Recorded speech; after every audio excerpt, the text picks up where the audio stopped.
Cara kerja ke Singapura tahun 2025 untuk lelaki ya. Oke, tengok terus.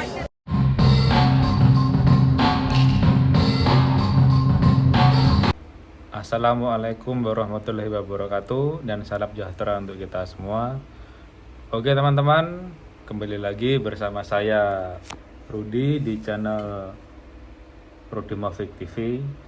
Oke, jadi pada video ini saya akan memberitahukan kepada kamu yang mau bekerja ke Singapura ya, terutama untuk lelaki.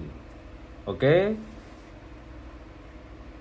Anda usahakan menonton video ini sampai habis ya, supaya tidak gagal paham dan bisa menambah motivasi Anda untuk mempersiapkan diri berniat ke Singapura.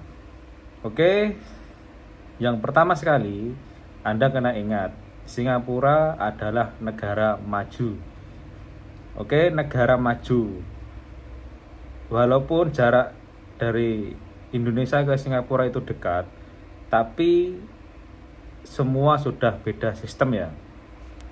Nah, terutama sekali syarat yang Anda harus punyai sebelum ingin ke Singapura adalah skill.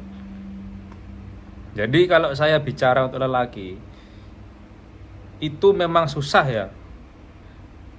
Kalau TKW Indonesia yang mau kerja ke Singapura itu kebanyakan memang di ART, asisten rumah tangga atau pembantu rumah.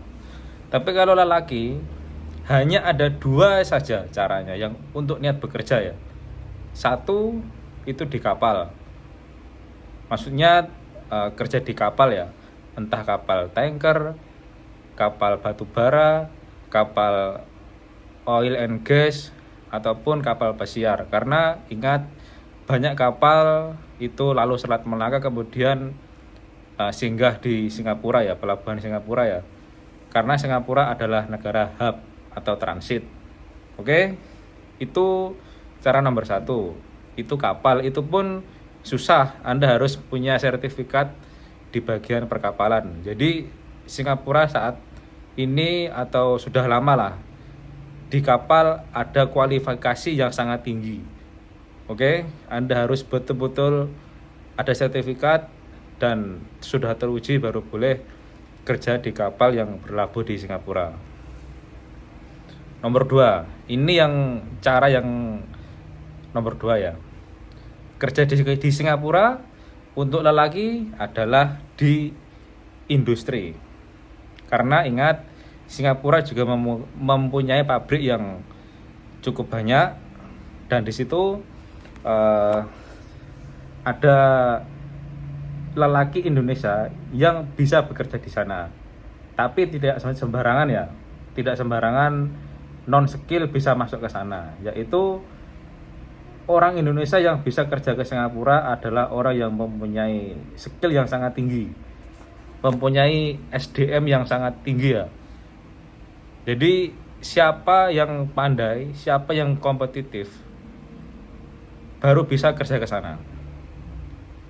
Lagi harus bisa bahasa Inggris ya. Bahasa Inggris harus pandai.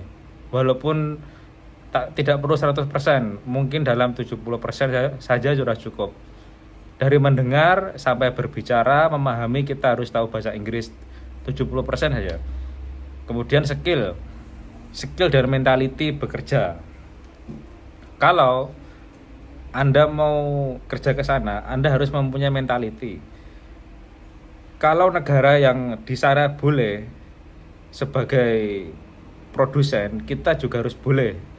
Maksudnya kita punya IQ, kita punya skill, memang sama level dengan orang yang negara lain yang sebagai produsen. Kita harus sama level. Contoh, kita di bagian CNC ya, atau engineering atau programmer ya, menciptakan suatu produk ya. Negara lain bisa, kita harus juga bisa. Nah, jadi Kalau kita punya skill seperti ini, mentality seperti ini, saat kita interview di perusahaan Singapura, itu kemungkinan besar bisa, karena yang dicari perusahaan adalah orang yang betul-betul kompetitif dan berdaya saing. Ingat ya, di Singapura tidak ada sumber daya alam. Dia mengandalkan manusia sebagai SDM. Dia sumber daya manusianya sangat maju. Dan negara yang juga dipercaya, negara hub, negara transit, apa yang negara sekitar Singapura tidak bisa, Singapura bisa ya.